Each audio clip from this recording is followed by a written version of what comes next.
Hello everyone, it's Serpent, and welcome back to another episode on the TNT Games. So, I know this is a bit out of schedule order.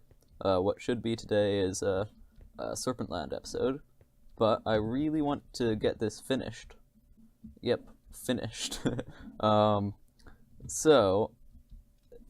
We have now reached a total of 50 attractions to the park, including that and the Castle Greedy.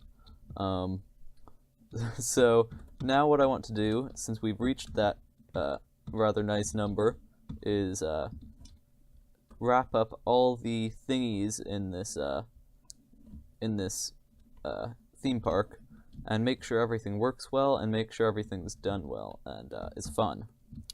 And basically finish everything up and make sure that, well, yeah, as I said, everything works well and is fun. And yeah, that. So, I think we'll start with finishing touches to things, and that would entail moving the sand pushing thing and the aerial arena into this world, because if you remember, I built them on a used backup, and that wasn't so smart, but yeah, it won't be difficult to move with MC Edit.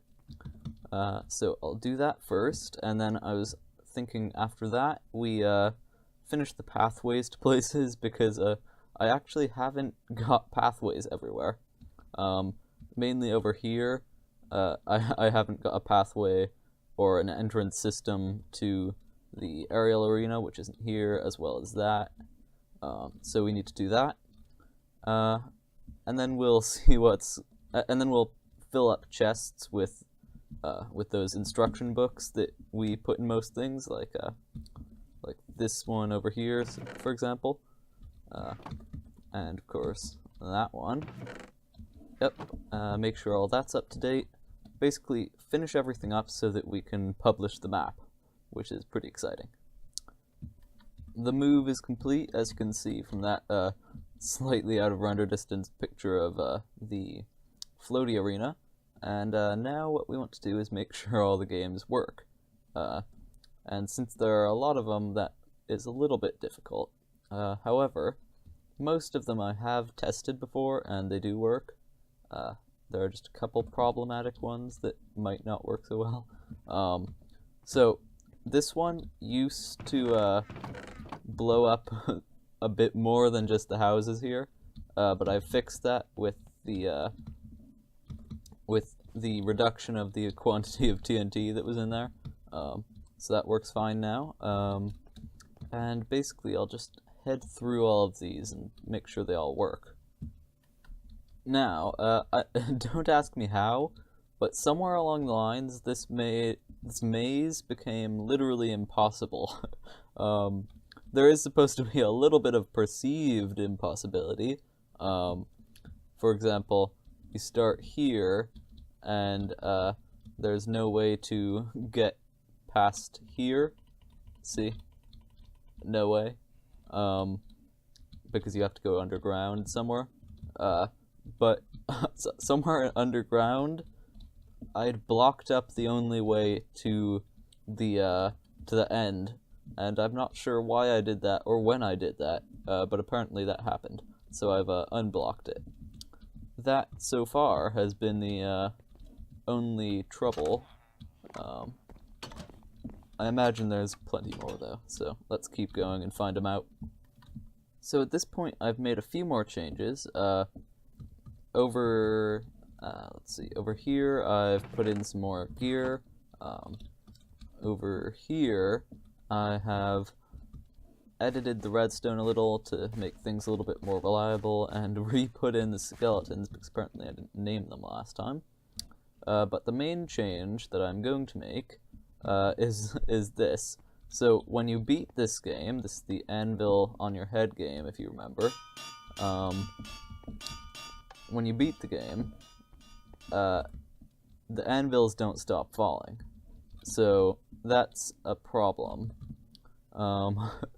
And what we need to do is we need to add a command block that will detect whether your high enough to win, and then it will teleport you out and stop the anvil flow.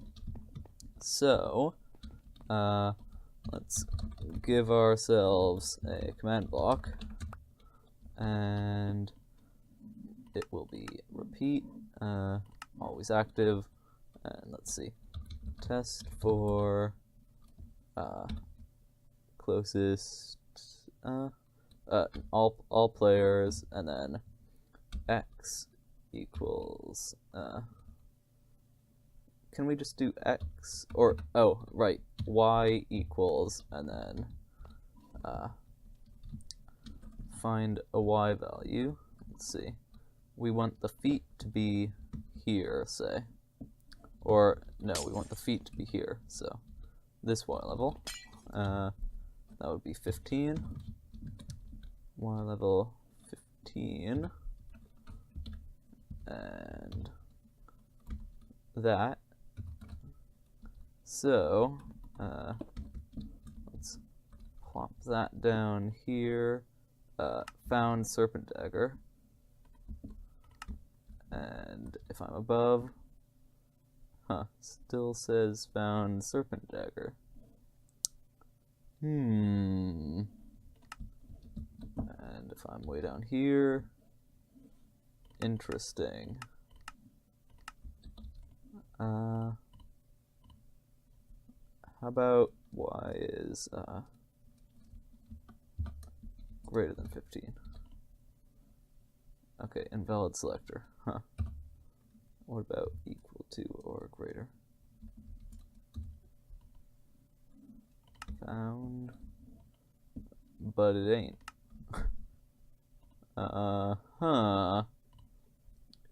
Interesting. What about x? Y equals 15, z.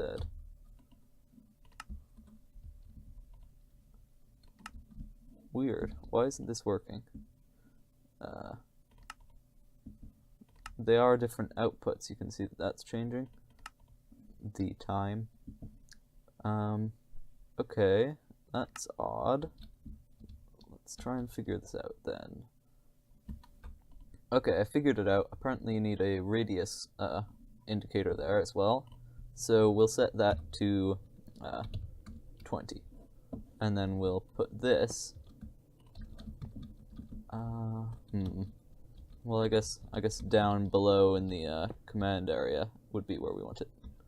So maybe here, and let's bump that up to 30.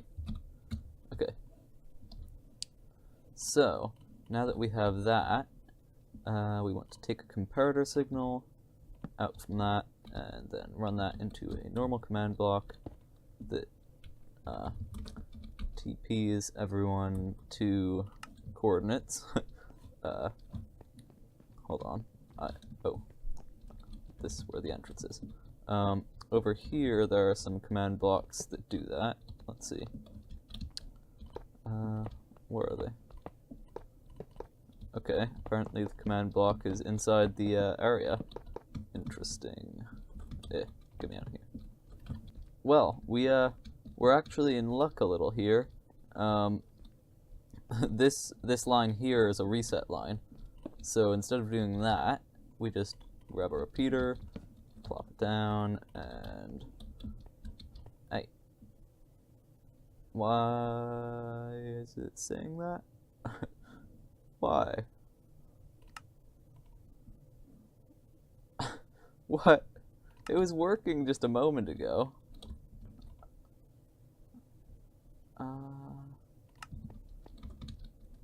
Hold on. Found me. Found me. What's going on here? Didn't find me. Did find me. And didn't find me. What about here? Why is it only going off the radius command? Okay. X equals. What about just x, y, and Z, like that. Found me. That's my Y coordinate. Hold on, let's bump up the thing there. And no, it still doesn't care about the other coordinates. X equals, or see, I don't want the X coordinate to be anything specific. I just want the Y coordinate to be in play here. Huh. Let me figure this out again. Alright, let's see if it works first, and then we'll see, and then I'll show you how I did it. So, as you can see, the game is running, and if I get high enough, yeah, it triggered the reset line. That's fantastic. Okay, so, oh yeah, right, of course, that's going to, oh yeah, okay, so, what I've done is created a box that goes from here to that corner over there, where if you stray into it, you get teleported and basically the reset line is hit. And that's done by, hold on, let me get some light, a little, I guess. This place is dark. Anyway, so we're testing for everyone, or anyone, and we're starting with an X of that, a Y of that, and a Z of that. That's the top of the corner of the glass over on that end, that corner. And you may notice that that is the positive direction, the first quartile, if you will. And dx, dy, and dz are the increases to this these numbers, respectively, that are applied to the location selector. So what that means is that we're taking this X number and adding 20. Anything in there is inside this. Same for the Y and Z, and it's and it ends up creating a box that goes from that corner there to that corner there. So yeah, that's how that works, and that seems like an awfully painful thing to do when all we really needed was a Y equals, but whatever. So that works then. Yeah, if we say do this and jump at the corner. Aw, I got caught. Okay, but like that. There we go. And yeah, reset line. Okay. So now we're left with 3 very clear finishing touches that need to be done. This one needs a pathway and some gear and stuff. That one also needs an entrance, and you know, that sort of stuff. And then this one over here, though I said I would, at least I think I did, I haven't yet done the point things for that one and that one. And then once we do that, which won't be too hard now, but once we do that, we need to also, let's see, we need to hook up a toggle switch to that sort of thing, so that when you're not playing the game, you don't get points if one of the capture points is captured, and similarly when you're not playing the game, probably just a switch or something. Yeah, probably just a switch. Or we could have it be that someone will win eventually. But I think I like it a bit more manual. That way people get to choose how long they play for, which might be a bit more fun. Let's see. So I think that's that, and then we also need to hook the toggle switch up to this thing, which is the thing that gives you the gear every now and then, the special gear like arrows. You can't spam arrows because you don't get them often. And similarly, you can't spam eating golden apples because you don't get them often. And that's dictated by that thing, which needs to be turned on and off. And I think then we move on to the chests that need to be filled with stuff, and the rules that need to be updated. So here's my solution. As you can see, right now right now green is getting points. You can see the little iron nugget appearing every now and then. And you can also see that green isn't getting any points. And that's because we have two command blocks down here. This one is killing any item that is right here, and the other one kills any item that's right there. And that only happens when the game is off. So when you turn the game on, both teams start getting points. Or, well, I guess only green, since only green has the capture. So that's a pretty simple solution. We'll discuss how to use the lever there in a rulebook, of course. And what these buttons need to do now, I haven't hooked these up yet. This one needs to teleport the blue player to here, right here, and the green button needs to teleport the green player over there in the same little hidey hole.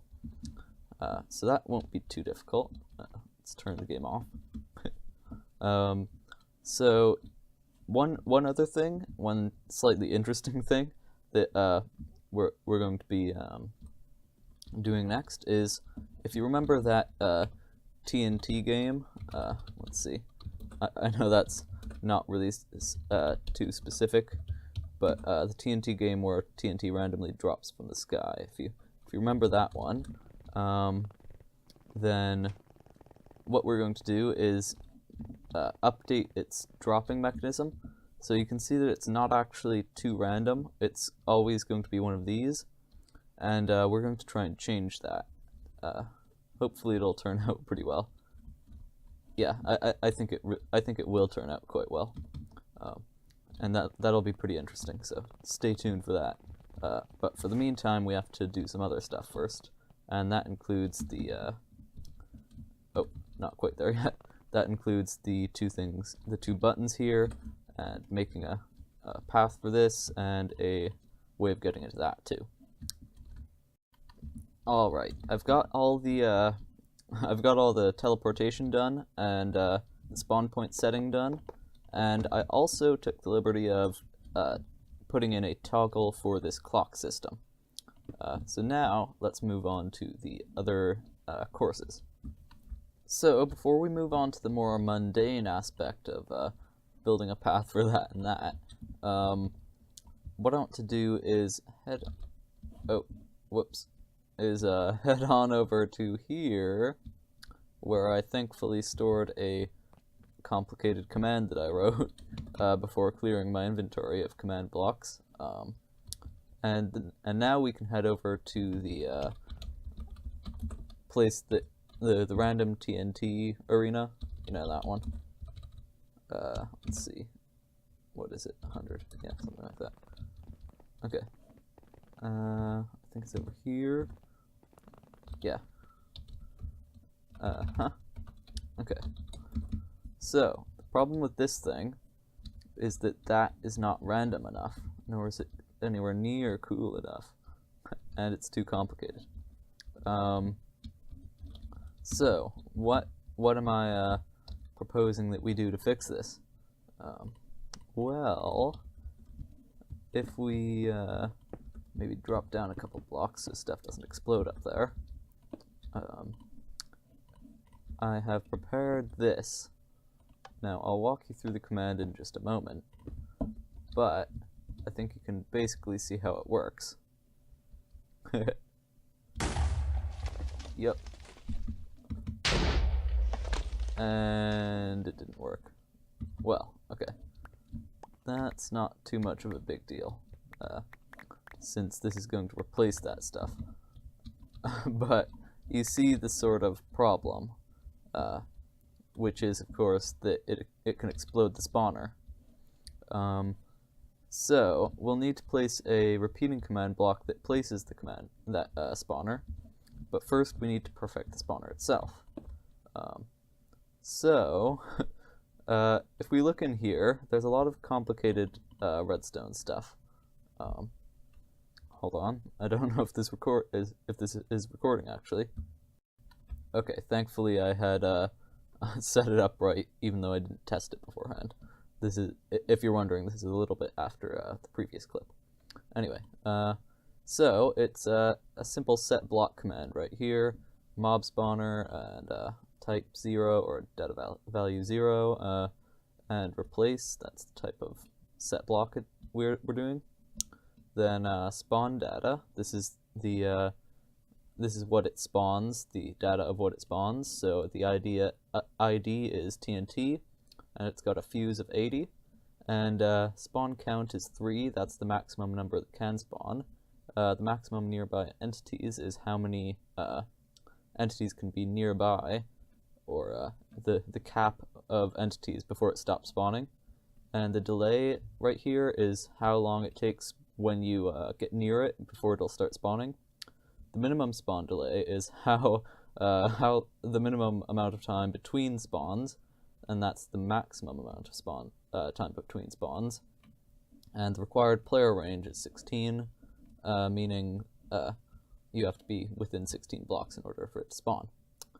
So we want to add another little tag here, and that is spawn range, and this is the range within which the thingies could spawn, and we'll set it to say 10.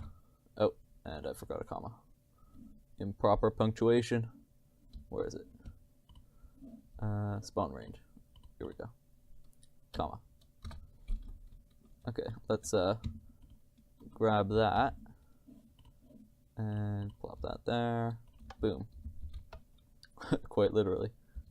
Let's see if this works then. Yep, it's spawning farther away. Yeah, looks good. So this is actually a little bit more random than what we were doing previously. What I was actually planning on doing originally, let's turn that down.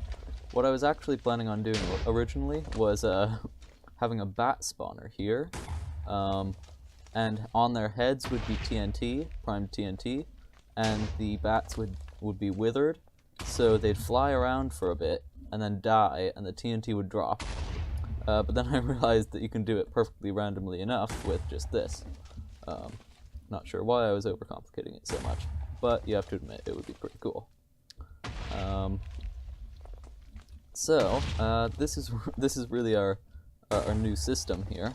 Not entirely sure if there's too much to it, or too much more to it. And I think this means we can get rid of these.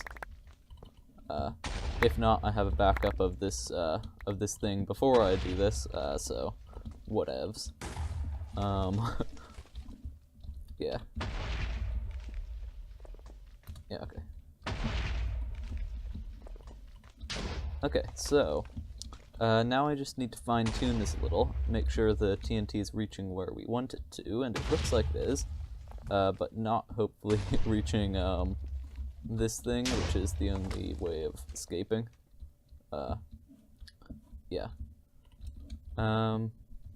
Okay, let's bump up the range a little bit more.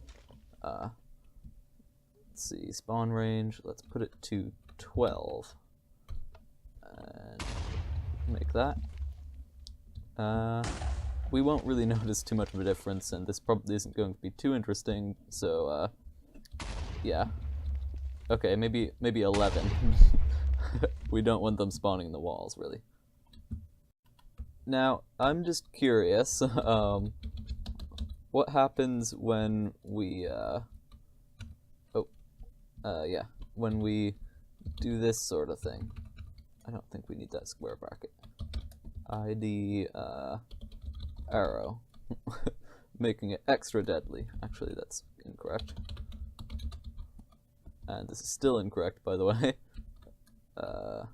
Quotation, and close quotation. There. What happens when we do that? If anything, really. Oh. Yeah. That's why we need the actually, yeah, that's why we need the repeating command block. Luckily, TNT doesn't explode command blocks, though. That would be a little bit of a disaster. I don't see an arrow. What if we change it to pig? Cruelty to pigs. I don't see a pig. Maybe I did the passenger tag wrong. Let me check. Yep, I did it wrong. I had it right the first time. You do need a square bracket, because it's a list. Although I didn't think it was. I thought you could only put one thing riding on it. Let's see. Looks like it's still bad. This time I've misspelled passengers. Let's try that then. It's too bad they don't give you an error message for that sort of thing. This tag is incorrect. It won't work, bub, or something like that. Let's see. Anything obvious? Maybe capitalize that. Passengers. I think I got that right. Oh wait. I think this might need to be in the spawn ID section. By which I meant spawn data section, clearly. Yeah. Grab that, control cut, and head over to spawn data. TNT fuse, paste. I think that should work. Come on. I don't see a pig. Here, piggy piggy. Well, that was a poor demonstration. Turns out when I capitalized the I broke it. So yeah, pigs. This is all just arbitrary. So maybe I shouldn't have wasted the video time on this, but yeah. So now, if we wanted, we could say arrow, and let's see how that turns out. This is just what I'm curious about, really. Well, sure. Aha! So, the arrow is thrown in a direction. Very scientific. Straight up, because it's sitting on top of the TNT. However, if that was a, where is it? Passengers. This command is going to get annoyingly long. Splash potion. Let's see, splash potion, and then custom potion effects. ID, I don't know, 1. I think that's slowness or something. ID needs to be capitalized. In this one, see, that's why I always get tripped up. Hold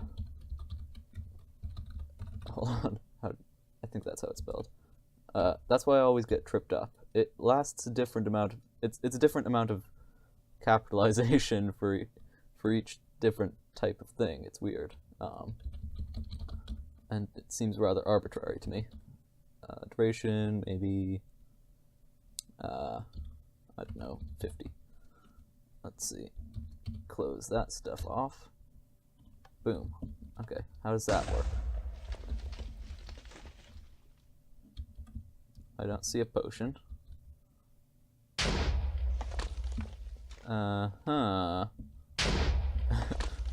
At least it takes away the spawner for me.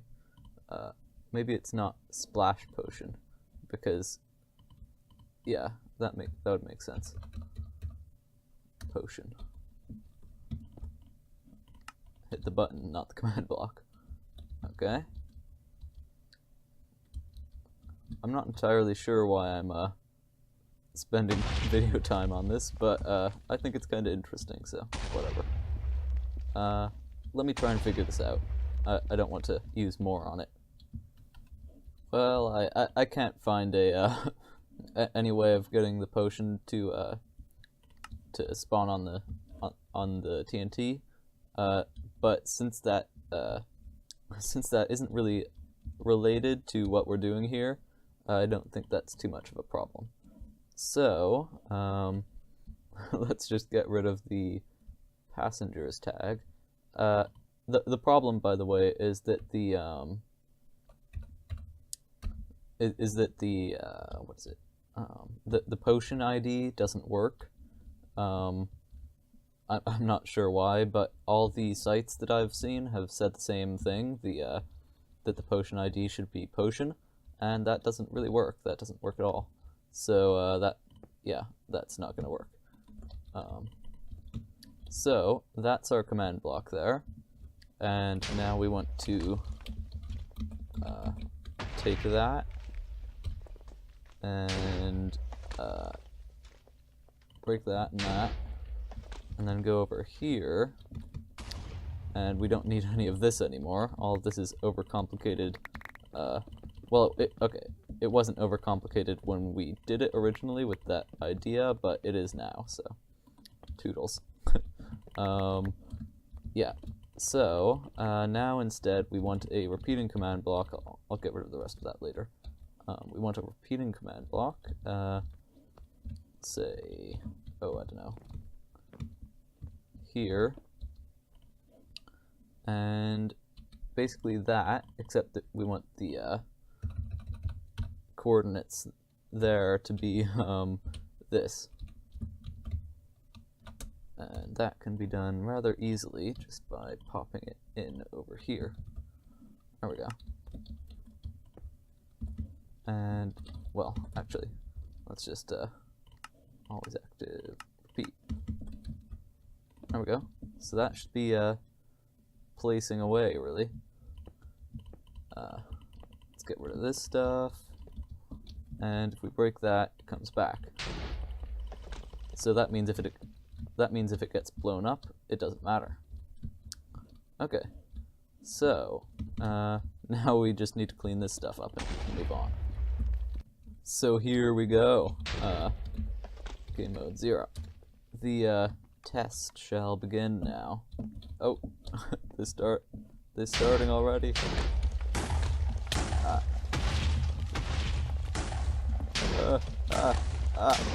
Okay. That's kind of hard.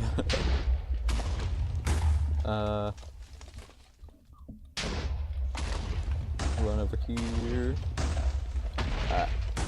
It's sort of a game of corner hugging, which is not something I'm entirely enamored with, but still, I've tried to speed up the the spawn rate to account for that a little.